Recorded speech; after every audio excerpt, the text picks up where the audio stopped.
Attorney Neil C. Attorney, magandang hapon. Yes, Bombo Vince, good afternoon sa mga nakikinig sa atin dyan sa kanilang mga bahay at yung mga live streaming natin sa iba't ibang parte ng mundo. Dito naman po kami sa Duralex Sedlex ng Bombo Radio Philippines, Tacloban. Doon sa mga gustong magtanong, again ha, 0917-306-653, again 0917-306-639, at doon sa Facebook Messenger Vince Vivas. At dyan sa inyo, Attorney. Yes, dito po sa Facebook page po natin, Attorney Nilcia, ano ang dapat? Magpadala pa kayo ng mga katanungan. Kami po ng Bombo Vince ay sasagutin po namin yan. Attorney Neil C. Ano ang dapat?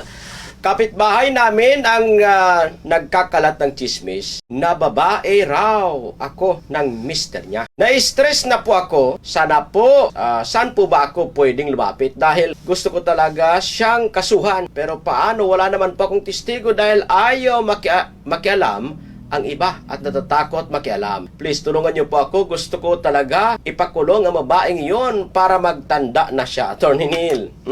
Bombo Vince! Oy! Oo, ang tindi nito. Ah. Mismo pa si Mrs. ang nagkakalat na ito daw nagpadala ng katanungan sa iyo ay ano daw ni girlfriend daw ng kanyang husband. Siguro si itong nagpadala sa atin ay maganda. Siguro. Oo, tapos si Mrs. ay Nalamangan. Oo, nalamangan. Para sabihin na maganda rin siya.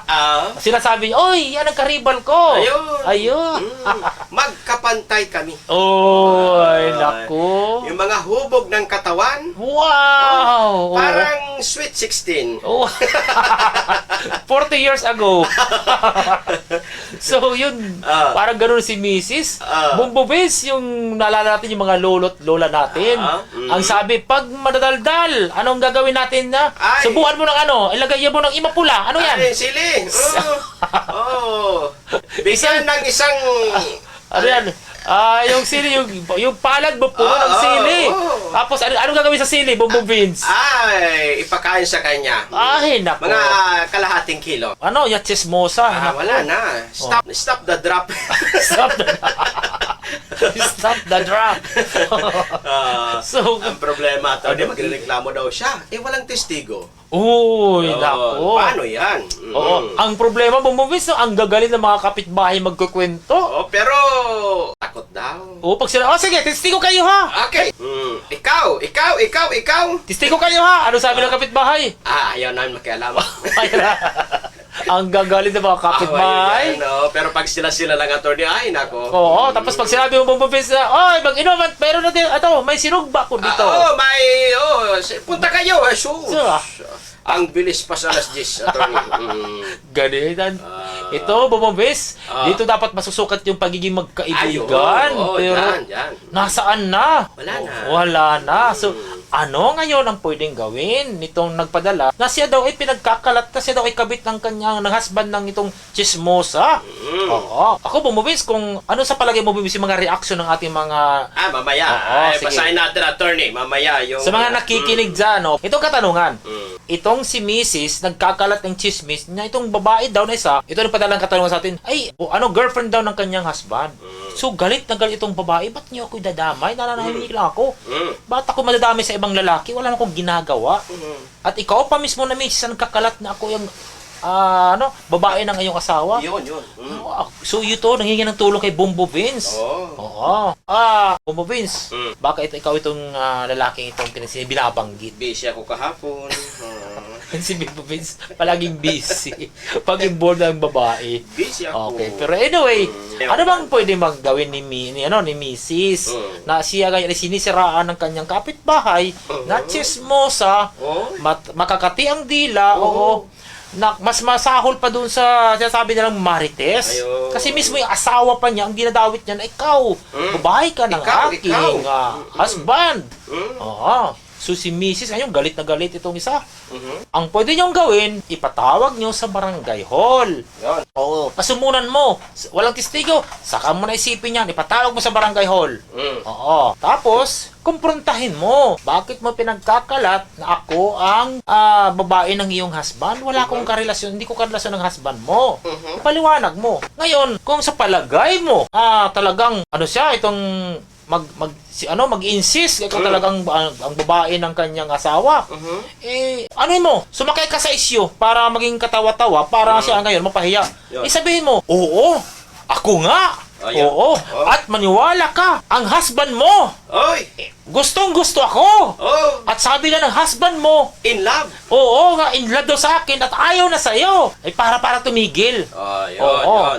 At alam mo kung bakit nagalit, bakit ako pinipili ng husband mo? Kasi daw yung bunganga mo ay Makati. Yun. Oo. At magbabago na daw ang husband mo pag tumigil ka na sa pagiging chismosa. Paano pag sinabi, Attorney, mas magaling ako? Di sabihin mo rin na sa misis, igalingan mo rin. Di joke lang baka kayo maniwala ha. Nagpapatawa lang kami ito ni Bobo Vince. Pero anyway, ang solusyon talaga, ipatawag sa barangay, doon sa barangay, ay kumprontahin ng maayos. Bakit ka nagkakalat? Ano ba yung pinagsasabi mo? Ipatawag ka dito, kayong mag-asawa. So, sila mag-asawa, ipapatawag mo. Confrontation. Sabi nga na, face to face. Ikaw, na lalaki, itong misis mo, pinagsasabi na tayo daw ay may relationship. Pinagsabihan mo ba ito? Ano ba pinagsasabi nito? Yan pong pinakamagandang pwedeng gawin. Anyway, sa loob lang naman kayo ng isang maliit na community, barangay na. Yan po. May sabi dito, Attorney, sige, pwede bang makasuhan yung ayaw magtestigo pero dadakdak ng dakdak? Thank you.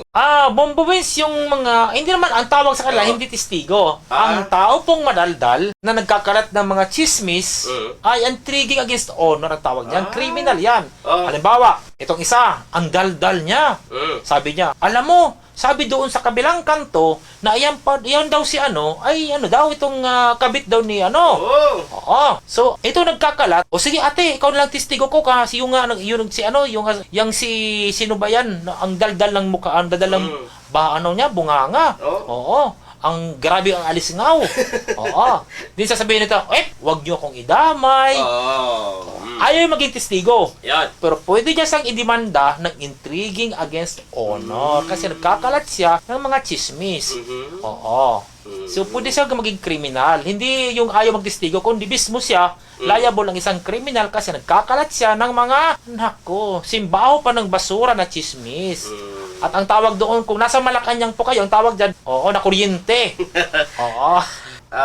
Gayahin na lang niya, agawin rin niya ang asawa niya para pareho sila. Salamat. Okay. Ang suggestion nito may nagpadala. Manindigan na lang daw. Ano magagawin? So, kunin na lang daw. Gusto mong palabasin ako yung kabit ng husband mo? Sige, gawin nating totoo. Ayan ang sabi niya dito. Upang manahimik. Okay rin. Baka totoo naman, Attorney. Salamat. Baka totoo naman. Baka totoo daw. Pwede. Kaya nga, sabi nga, kung walang usok, walang apoy. Hindi, alam mo naman ang babae. Talo pa yan ng NBI mag-investigate. Usok pa lang, may apoy na. Salamat. Ayos.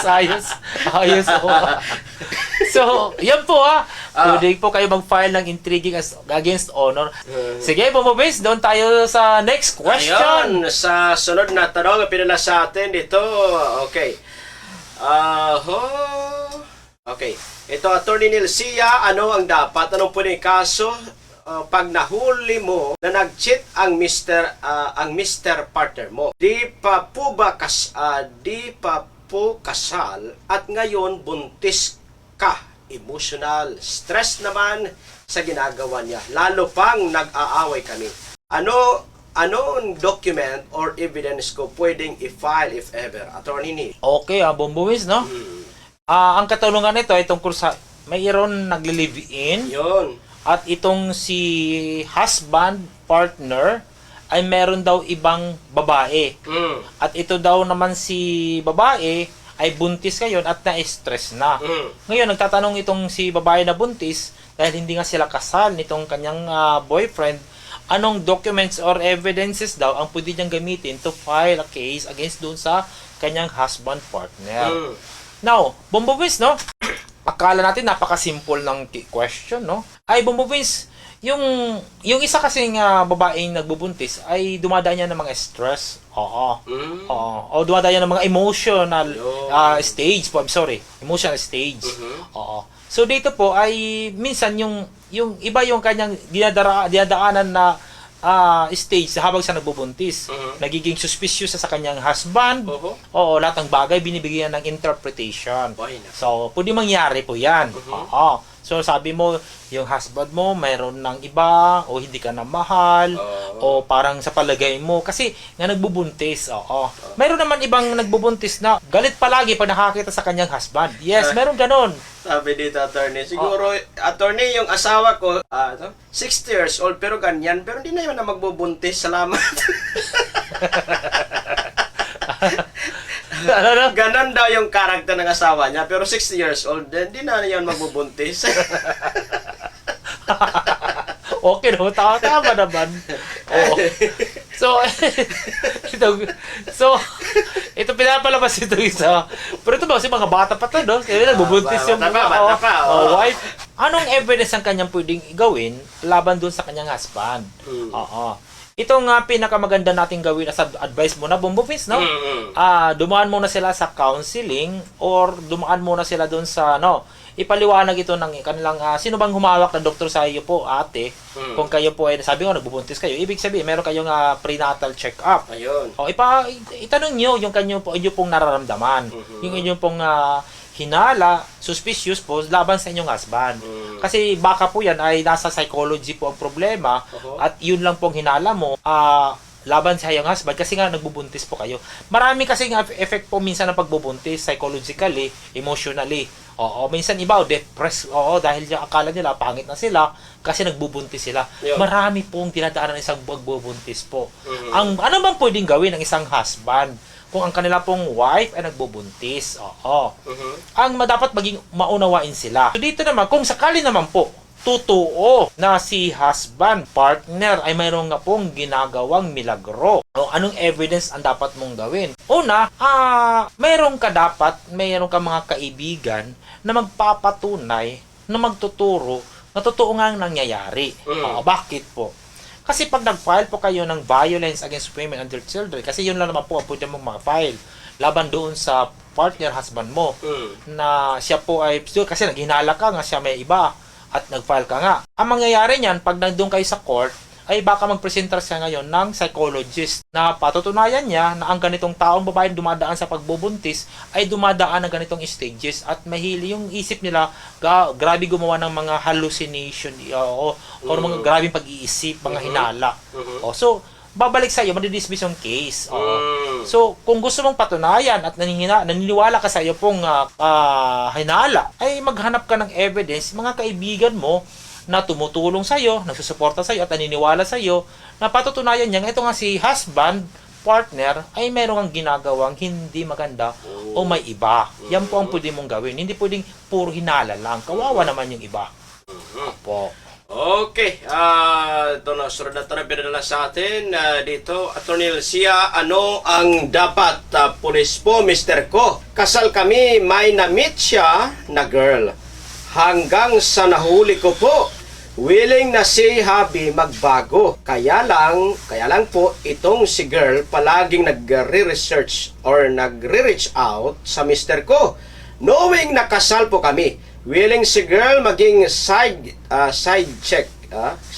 Ano po bang pwede kong gawin? I'm currently pregnant and cause of stress ko na po ito, Attorney Neil. Okay, Bumbumins, no? Side chick. Side chick. Okay, ganito, no? So, ito po yung katanungan, no? Sa mga nanonood. Ano kaya magiging reaction nyo? Ang kanya, live-in ay isang pulis. At meron daw na-meet na girl. At nahihuli naman itong girl ni Mrs. Kaya lang, ito daw si Hub, at si Hubby naman ay willing magbago. Kaya lang, ito daw si girl ay ayaw daw tumigil. Sunod daw kay Hubby. At si Hubby na, ito ba daw si girl ay gusto lang maging, sabi niya, okay lang. As long as, kahit ako lang yung ginagawa mong side chick. Side chick ang ganyan explanation. Ganda naman. Ngayon ako na, So, ano bang pwedeng gawin itong si babae? Itong si wife? Buntis pa naman. Buntis pa naman. Na-stress na siya. Ito pa kaiba doon sa dalawang tanong, no? silang dalawa ay may mga husband. Yes. Oo. Silang dalawa, yung isa, naghihinala siya.